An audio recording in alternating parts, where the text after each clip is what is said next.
Right now, you're probably sitting alone in a room, staring at a screen full of faces. Hundreds of them, maybe thousands.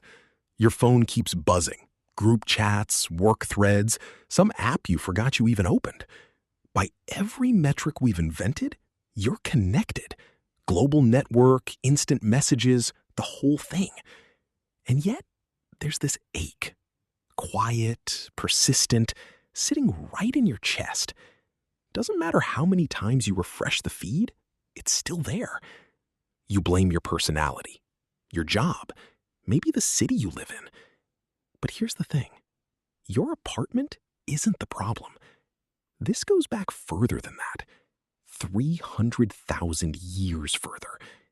And once you see why, you're going to look at your own life a little differently.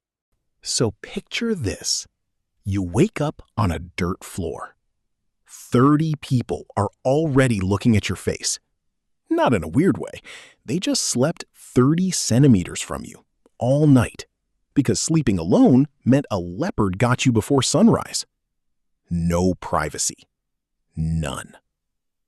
But also, and this is the part that matters, no loneliness either. You cry, 30 people see it. You flirt with someone, 30 people see that too. You fart, and yeah, 30 people see that one as well. Somebody's probably drawing it on a wall by lunch. You didn't pick this group. They're just everyone. The only humans that exist. Everyone you'll ever know. Your whole life. Until you die. So how exactly did you end up here? Alone. In a room with the door locked. Let's get into the actual biology, because this isn't a vibe, it's a number, a real one.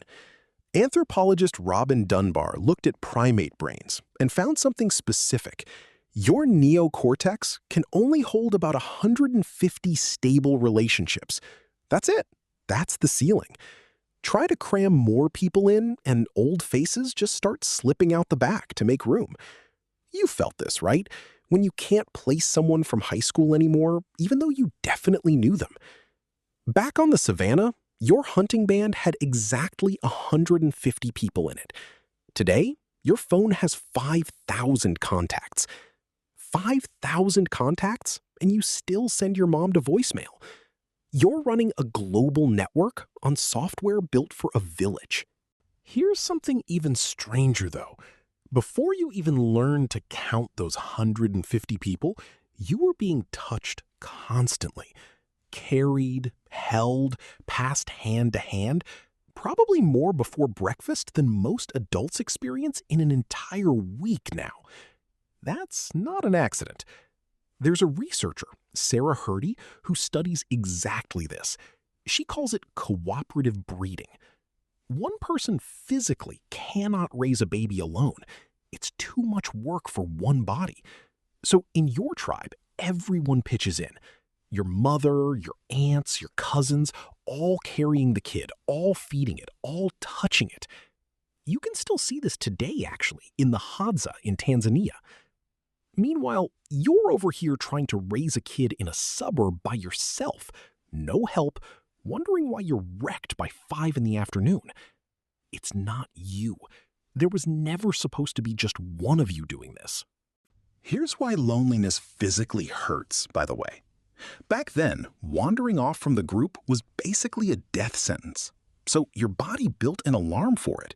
You drift too far, stress hormones flood in, your heart rate climbs, you can't sleep.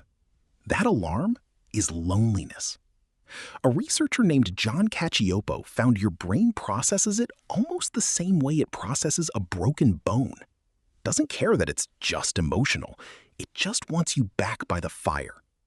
So when you feel lonely right now, today, that's not a personal failure. That's a survival reflex doing exactly what it was built to do. Your brain genuinely thinks you've been exiled into the wild, and it's keeping you awake so nothing eats you while you sleep.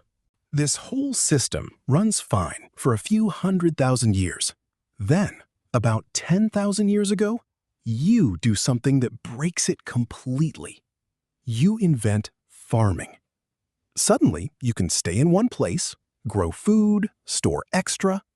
Your village, always around 150 people, explodes into the thousands.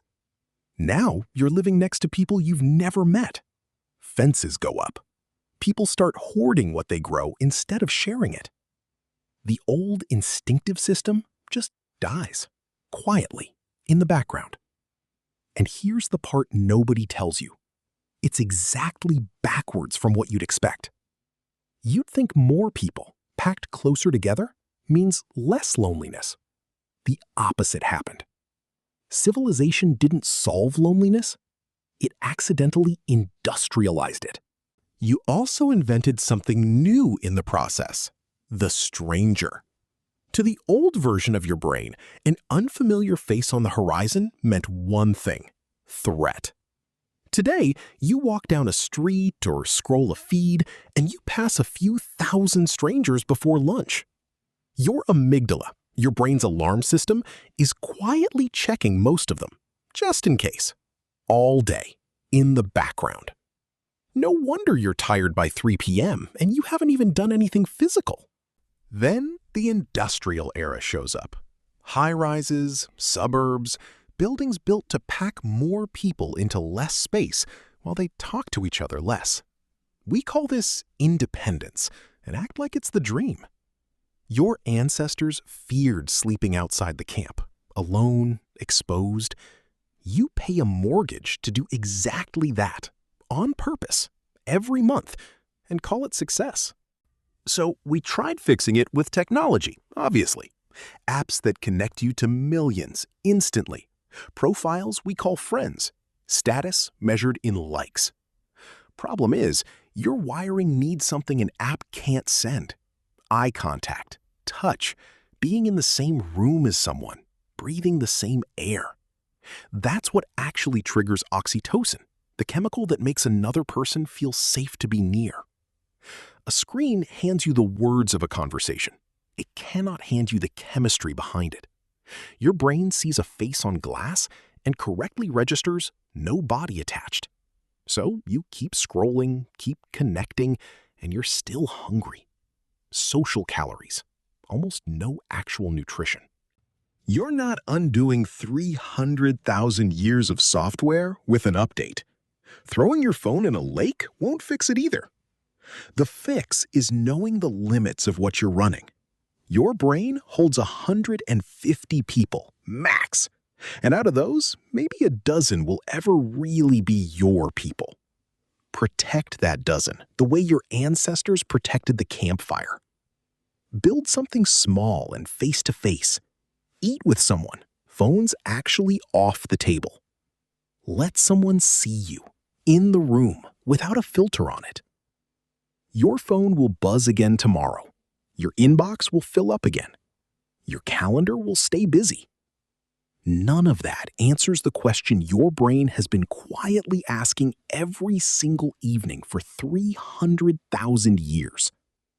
Am I sitting by the fire, or am I alone?